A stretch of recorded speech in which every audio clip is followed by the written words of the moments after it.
Your Pig Trail Nation report starts now. Hello and happy Monday, everybody. Alyssa Orange, Mike Irwin, and this is the day where we usually do Ask Mike, and Mike stands over there in front of a nice little pretty podium and a graphic, but we're doing things a little different now that things have changed for the sports world, and Ask Mike live. Yeah, and I'm very glad because I don't have to talk for 20 minutes without taking a break. You can ask the questions, and that gives me a chance to breathe and gulp or whatever I have to do, you know. That's good. So I don't have to just, I feel like a freight train heading down the tracks. It never stops. It's impressive listening to you talk for about 30 minutes it's not straight fun with to do. with no breaks. So we're going to answer some of these questions that you've submitted on Hogville as well. If you have any questions, I've got my Facebook up and our live stream going.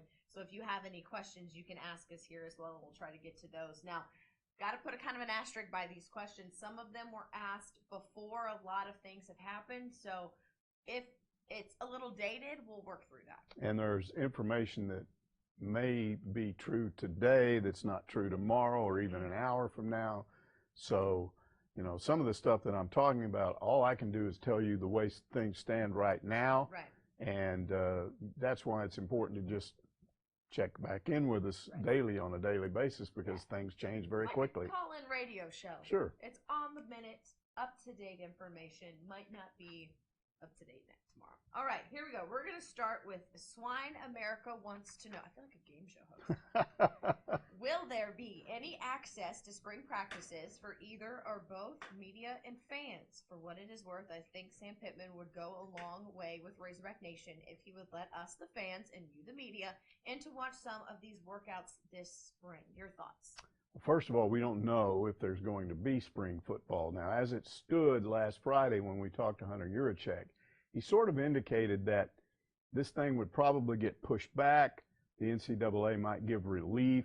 Normally, you have to end spring football by the end of the academic year, which would be in mid-May at the latest. He's indicated maybe it could go into June. I'm thinking certainly no later than into July because you need a period to take time off before you start fall practices. But now at least one conference, the American Athletic Conference, I think, has gone ahead and canceled all that stuff. I don't know why they're doing that other than the fact that now the latest press conference from President Trump, there were people up there that were indicating it could be till August before this thing really cycles through. The truth is nobody knows what that is. That's why, in my opinion, they should leave these things open because something may look entirely different a month from now than it would 2 months from now or whatever. So to make a hard line decision right now about something that could be entirely different in 2 months seems to me, I don't know why that's being done, but what we could have is the SEC could follow up and say, well, we're canceling too. That's what the way this has gone so far. And if it does, then you have no spring football. Now here's the issue. When you have new coaches, and there are 3 new coaches in the SEC, this puts them at a tremendous disadvantage. Mm-hmm. When you're trying to install a new offense like Kendall Briles is trying to do, or Barry Odom with the defense, and you have to go into fall camp having never exposed these guys to this stuff on the field, and right now they're not even talking, they're not on campus, they're not going in and meeting, so you're just going to start this thing maybe up cold in August when they start up, and for Razorback fans that were hoping to see a quick turnaround, the team looking really good, really fast, this could really put the brakes on that. I don't know what's going to happen, but it doesn't sound good. Hunter Yurachek did say in his press conference when he was asked, could this affect football? He goes, I'll tell you on September 5th how much this affects exactly. Football. All right, said 76 asks, and I think this is football related, was there a particular moment when you knew it wasn't going to work out with the previous coaching staff? For a lot of us, it was the Colorado State game in 2018, not going forward on 4th and short, blowing the lead and jetting off to Dallas the night before the first road game to watch his son play. The signs were there early. Just curious when you realized it was a doomed experiment that big.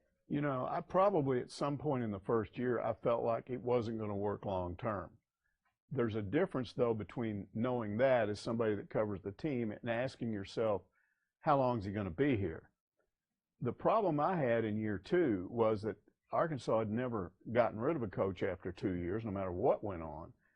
And for much of that year, even though there were obvious issues, I still felt like he's got to be back. Now, was there a moment when, when I realized that wasn't going to happen? It was as late as the Western Kentucky game, because we knew going into that game they needed to do well in that game, win that game, and then possibly maybe even need to beat Missouri, certainly play well against Missouri. And under those circumstances, he'd probably keep his job because he at least would have an SEC win. But the Western Kentucky game, they didn't just lose, they got drilled. I think there's plenty of evidence to suggest now that the players were well aware that was a make it or break it thing, and they didn't want him back. Now, I'm not saying all of them, but some of them, and so you don't have the effort you need.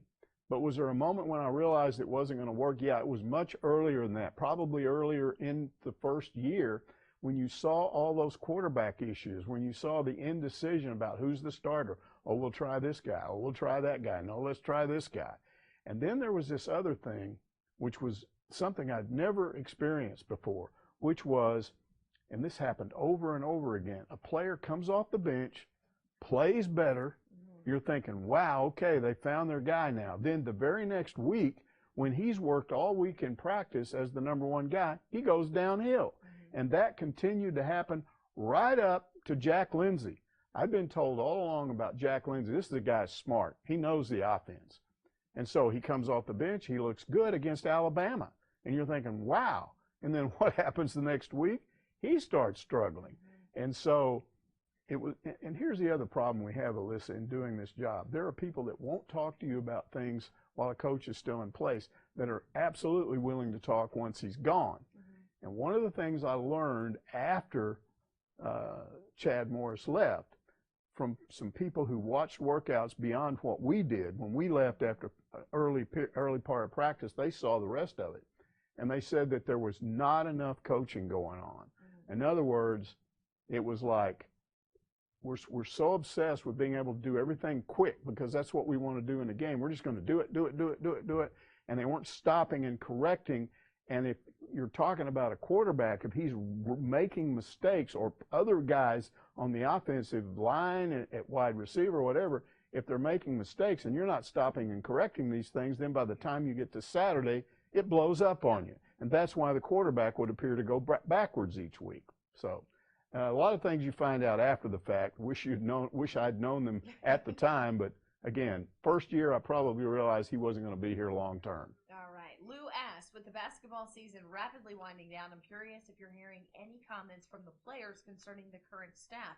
Do they generally have a favorable outlook on what's going on, or do we have a situation where there's an issue brewing that'll pop up next year? No, I don't think there's, I don't know why we keep getting this question on Ask Mike, but we've had it before. I think they're trying to, maybe figure out, do they have a good relationship with Coach Musselman? And maybe some of it is related to, arguments that we've seen on the court, him being very upset, Mason Jones, the one incident he had where he was yelling back and forth. I don't think so. I haven't heard anything. Somebody asked about Jimmy Witt a couple of weeks ago. Do you think that his mother had said, you better take care of my son, because he made the extraordinary step of leaving SMU and coming back here. That could have backfired. And he put out that tweet at the end of the year saying how wonderful it was to come back here and be a part of it and how much he thanked the fans. And Eric Musselman figures into that because he bought into his role on defense that Eric Musselman created for him. And so I don't think there were any issues between the players and Eric Musselman. Those that will be back, I think, are looking forward to it. And all the fans are looking forward to this new infusion of talent. And at a time next year when you won't have these height problems or this lack of depth problem. All right. Pork Soda wants to know, which player do you think helped the draft stock the most at Arkansas Pro Day? I don't know. Tara was at Pro Day and I wasn't. Yeah, I've heard stuff that McTelvin Agim did a good job. There were others. There's no way to really know. You can talk about help yourself, but until we look at that draft, and it's not just the draft, because some of these guys will be signed as free agents afterward, and there's information on that available. So when this is all said and done and it all shakes out and we know who goes where and what's being said about them at the time, it's very difficult to know how someone did, on a pro day. You can look at, he had a good time here. The pro scouts went, whoa, he did a great job on the weightlifting thing. But come on, we're not going to really know until the actual draft takes place. Yeah. All right. I'm going to do 2 questions on Facebook because I know that they're watching and want their questions answered. How are our ball players? This is Justin Stevens. Mostly our seniors, and will the seniors be able to come back one more year? Yes, in spring sports. That's important. Spring sports. I'm gonna couple this with Dusty's question because his is with the NCAA decision about spring sports. Does it apply to basketball? And it does not. So it does expand. not. Well, I think the theory is they played most of their season, whereas like in baseball, you've just gotten started. So that's why that decision is being made. You know, how these players are right now, I mean, you've talked to some of them over the phone, and it's very important for us to let everybody know that we're having to operate under a different set of circumstances right now. The U of A has already let us know that any contact we have with coaches, for instance, is going to be over the telephone, and we're fine with that. We get that. That's part of that social distancing that we're talking about. So we won't go somewhere with our cameras. We'll stay here. We'll call people on the phone. We may at some point. Right now, we're not allowed to talk to players. At some point, that could change, but it will still be over the phone. All we know is what parents are saying, and it's very difficult for them. It's hard on all of us. Yeah. You know, if you're involved in athletics, especially collegiate athletics, and you've got this routine you've always been in, and all of a sudden it's just changed and everything just goes rrr. It honestly is like the middle of the summer all of a sudden. And it's worse almost because at least during the summer those facilities are open for them to use if they need to. So yeah, now nothing. That's the other part of it that's difficult is that they're just totally scattered. Sure. All right. Najee wants to know what percentage would you give that Mason and Isaiah return next year? I think there's a chance they will both be back. I haven't heard anything to the contrary. A lot of that's going to be the information they get from the draft people. But for instance, the way that season ended, you know, I think they could have done some things. We saw the simulation that was done, and those things are actually pretty accurate.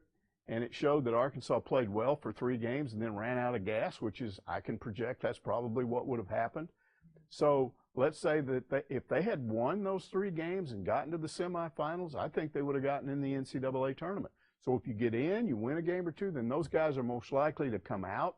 So one of the things that may be positive for this basketball team, even though this is a very negative situation, is that may cause them to come back. Yeah, we'll see. All right, jumping back into what you got on Hogville. LZH wants to know, Mike, can you physically see any difference in how our O-line and D-line are looking coming on spring ball, passing the SEC lineman eye test, so to speak? I know the staff is trying to bulk them up, but wouldn't know if it has begun to show yet. Okay. First of all, I haven't seen anything because we're not, even before that, they have been in what's called the winter conditioning program, and that consists of 2 things. That consists of regular conditioning drills and then weightlifting sessions. And if you log on to the U of A website, there's any one of a number of videos that show these guys going through all this stuff. So you could do an eye test yourself on some of these guys. Here's the only thing I know in the way of answering that question. First of all, early on, Sam Pittman said when he got here, after looking at some of the linemen in particular, and I think he meant on both sides of the ball, he felt like Arkansas was undersized. Well, because he'd been at Georgia, and I'm sure they did look undersized. And he said he made a decision. Normally in a 2-week period, that's 10 days of working out, you would spend about half of it with your weight room people and your support staff. You'd spend about half of it in the weight room and then about half of it on conditioning drills. He said he made the decision that they would go 6 days in the weight room and only 4 days in a 2-week period. And so if that lasts a month or 2 or whatever, you're spending a little bit more time in the weight room than you are on conditioning. That is running and trying to get in great shape. And he said, and this was an interview I read from a couple of days ago, he said that he had started to notice some real changes from a positive standpoint. He said the guys are starting to look a lot bigger, especially the offensive linemen. So hope that answers the question, but that's all we've got is that one statement that he made. You're better off just running into them on the street like we are. That's the only way we're going to see these guys. All right, Blood Red Hog says, Mike, 2 questions. Do you feel this is an overreaction by the NCAA? Postponements I can understand, but by canceling the June College World Series in March, Also, the SEC said no individual workouts are allowed in any sport. Seriously, what purpose served by stopping an O-line who wants to lift weights at the BAC? Okay, those are two separate issues. Looking long-term and deciding something now based on long-term. Sure. We know that Greg Sankey, the commissioner of the SEC, had criticized Mark Emmert of the NCAA for making that decision. We also know that Hunter Yurachek jumped in on that himself. And so up to a certain point, I think they took the approach, as we sit here right now, we're just going to postpone everything. And that would include spring football, spring sports. Again, there's some indication, because during the president's press conference that was just over a few minutes ago, they said again, they expect this thing to be cycled through maybe by August.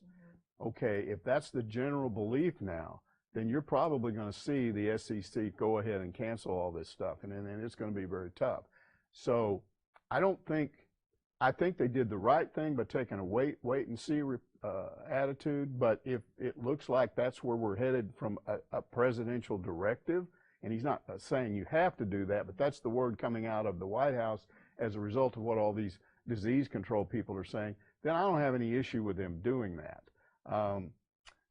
You know, as far as separating these athletes, you know, you could make an argument of that, I suppose, saying, well, as long as they're in a closed situation and they're being tested and all that, but it's the same issue. You still got, in football, over 100 guys. And what if they're all in there together? Could they have worked out something where there were only a few, like what they're giving guidelines for going out in public? I don't know.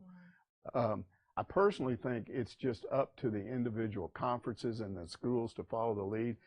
Keep in mind that the NCAA didn't decide that. That wasn't a Mark Emmert thing. That was a thing that Arkansas decided, and the SEC decided to disperse these players.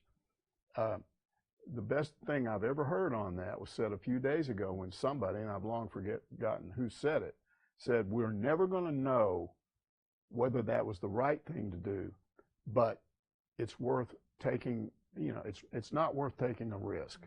I think Greg Sankey said something to that. You're not going to know in the final analysis how many lives you saved, how many people you kept from getting that. But what you do know is you took very strict measures to try to knock this thing down. And what I'm looking for is in a month, 6 weeks, to see where we're at as opposed to now. And I think then you'll see some of the effects of this. Sometimes I feel like I've beaten a dead horse, but I think the Baylor baseball team is a great example of a team that got exposed to someone who tested positive for the coronavirus and they had to self-quarantine. You're just trying to prevent those things from happening. And that could have absolutely happened. You could have said, okay, we're going to allow the players to stay here and work out, you know, and use the facilities. Then one of them gets it, and the next thing you know, you have to shut it down anyway. So they were more proactive on that. Yeah, and just a little note, like, these guys can go to their local gym down the street and lift all they want to. They just can't come on campus and use the campus facilities. That's right. So, all right, let's do some more on Facebook because I know that they're here. In your professional opinion, who do you think was the biggest hire for the Hogs football coaching staff, excluding Pittman? Oh, I would say Bryles. I love that hire. Yeah. Because we all know that, I mean, we want the defense to improve. Everybody knows, I think anybody with a brain knows it's going to improve, because I think now in retrospect, we realize what was going on there with John Chavis was he was running an outdated defense that he'd run successfully years earlier, and he looked like he was almost going through the motions. So I think the defense is going to get better just with a better system, a guy that's more in tune. I mean, Sam Pittman talked about, we're going to be using the same defenses that Georgia and Alabama use. It's a 3-3-5.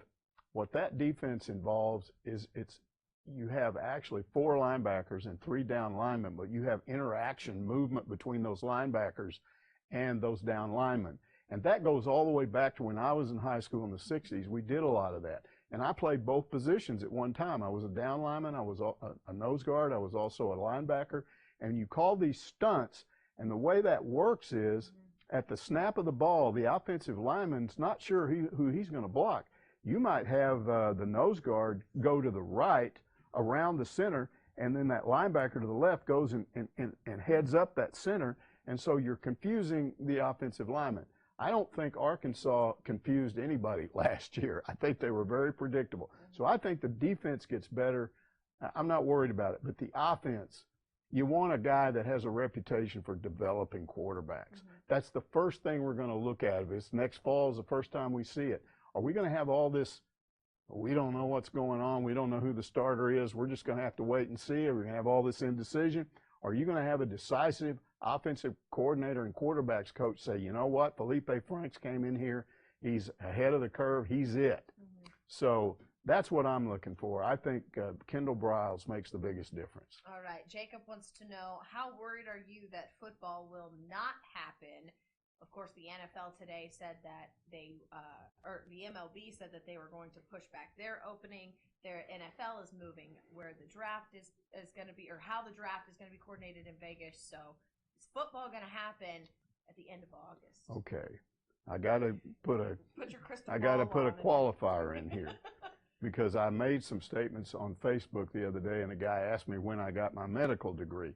There are people out there that act like you don't know anything if you're not a doctor. I've read a lot of stuff about this virus, coronavirus. I've looked at the charts. I know how it spread when it was in China. I know what's going on in Italy. And looking at all that data, it looks like, and really taking into consideration what's been done in this country so far, which I think a lot has been done, I think that you're going to see this, and we saw in the president's press conference, they talked about, it looks like it may peak sometime in the summer, may go to August. I think by August, we're definitely going to play football. And there's this whole idea of what happens to this thing when it warms up. There's all kinds of evidence that the virus activity goes away when you get in temperatures above 80. So I'm pretty confident we're going to play college football next year. And here's something else to encourage people. The big problem with this, and I want to address those people who thought it was phony, shouldn't have reacted this way. Look, they were dealing with a virus they'd never dealt with before. Yes, there are a bunch of different strains of coronavirus. The strain 19 that they're dealing with now, they just now have learned how to test for this. They're just now learning experimental treatments that help the critically ill. And I read two things in the last 2 days, that in Canada they had experimented with using plasma transfusions in there, and they had good luck with that. There was also some word from in Atlanta, maybe around the Center for Disease Control, that they had started to use some HIV medication that had success. Regardless of those two things, I'm confident that American doctors, when they're treating these people, will very quickly figure out, okay, this helps, this doesn't, let's try this, wow, this is great. So I'm also optimistic that we can start knocking down these serious cases, and then you're looking at the recovery, how many people recover, and we know that 80% of the people recover anyway, or that's the statistics in China.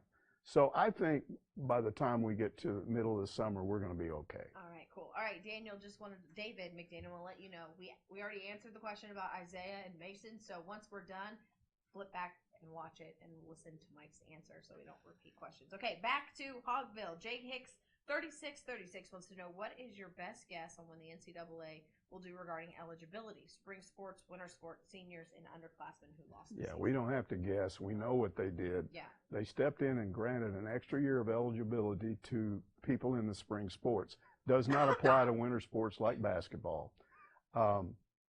Here's the issue, though. Just because they grant you an extra year of eligibility doesn't mean you use it. You're Heston Kjerstad. You're going to be drafted, and probably pretty high based on how he started this season. He was a possible Golden Spikes Award winner. He was amazing. He'd hit 6 home runs, I think, was batting .460. There's no telling what he would have done this year. So he's going to go high in the draft, and I can't see him passing up that money. I guess it's possible. So I think it's nice in some of these sports. I think it'll work out. I think in baseball, you're not going to see a lot of guys coming back. And then you take somebody like Robert Moore, who's a 17-year-old freshman. He was going to have 3 years of eligibility. You think he's going to go 4 now just because he'd still be a junior after 4 years? Probably not, for the same reason that we talked about with Heston Kjerstad. So I don't think that's going to make a huge difference in these teams. Yeah. All right. Jay Hicks, 3636. What? Oh, I just read that one. Never mind. I was there and lost my spot. Yeah, I love this guy. In 1969, do you find Razorback fans annoying in a more or less dignified way than any other SEC universities. I guess the planes flying and all of the off Broadway antics during the Nut era, along with the Bobby's motorcycle mishaps, have given us a somewhat of a tarnished reputation. So will you list your suggestions which would make us a better fan base across the SEC and the rest of the country? I'm not going to tell any fans how to be a fan. Look, yeah. All fan bases do these things, and they all, especially in the SEC, they all make fun of the other fans, say they're bozos. I mean, come on, Arkansas fans don't like Alabama fans, blah, blah, blah. It just goes on and on. There's probably not one fan base that's just awful compared to the others. I can give you my impressions after traveling around to different places, and you might be surprised. For instance, the best place I've ever visited is Auburn, and we've gone in there. We've been in restaurants wearing our Pig Trail Nation gear, and they clearly know who we are. Never had anybody act rude. They're very interested. They ask us questions. What do we know about our team? They want to know. I felt like the times I've been at Auburn, I felt like now the school itself is weird. They got boosters or two involved in what happens with their coaches. They're the only school I've ever heard of that fired 3 coaches that at one time were undefeated, had undefeated seasons, and they fired all 3 of them. They're crazy. But I'm talking about the boosters and the way they interact with the board of trustees and the school president. But the Auburn fans themselves are really good fans. Now, LSU, it's a tough place to visit. I'm not saying everybody's rude, but we've all heard those stories of if you're wearing Razorback red and you go into a porta potty outside the stadium and they turn it over.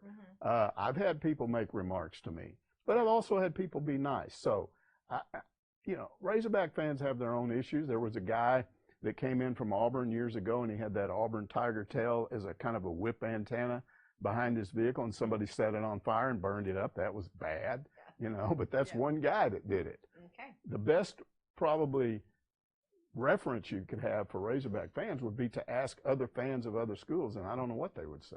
Yeah, and it would be interesting to hear kind of what they said about each. All right. Briefly, you kind of talked about Casey Martin and Heston Kjerstad. Do you believe both are first rounders? Is one a first rounder, one a second rounder? That is from Patty. I don't think Martin is. He's still got that issue with trying to hit a curveball, swinging it outside sliders or fastballs or whatever they are. He strikes out a lot on balls that he swings at on the edge of the plate or outside the plate. He improved there for a while after he got sat down by Dave Van Horn, and then he started to go back the other direction again. Even started making the errors again. A lot of people believe that if he has a major league future, he's an outfielder. They just don't think he can do it in the infield. I think his problem in the infield has always been and will continue to be he gets ahead of himself. And it's his throws to first base that mainly are an issue. So I don't think he's a first-round guy. I don't know about Heston, but I would figure he would be. All right. Okay. I think this is a good one to end on because we're done here. Some of these are a little repetitive. But all right, here is this question. How much brainstorming do you both have to do now to give a daily sports update on Pig Trail Nation? It's got to be interesting.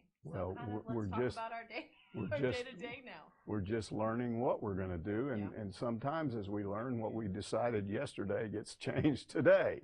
So we're like the rest of the country. As this thing evolves, different things happen. So the long and the short of it is we don't know.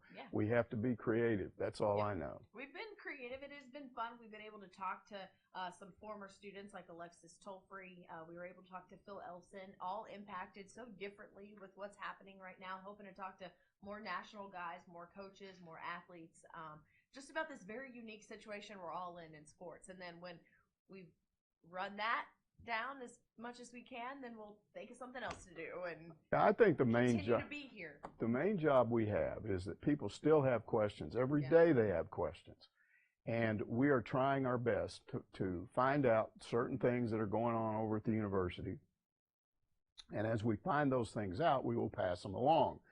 Right now, I don't even think they know exactly how they're going to handle this. So I think they're still in a mode over there of figuring what are we going to do for the next month, 6 weeks. But as we find answers to these things, we hope to get people on the phone and run those on the air so that you can see them. Again, we're going to be limited for a while in terms of going out, taking a camera, and interacting with an athlete or a coach. But I think people will understand that these phone interviews are better than nothing. Exactly. And we're not a nice little break from everything that is COVID-19. Sure. That's what we're here for. All right. That was fun. We should Enjoyed do this it. more often. We'll do it next week. Thanks for joining us. We'll see you next Monday. For watching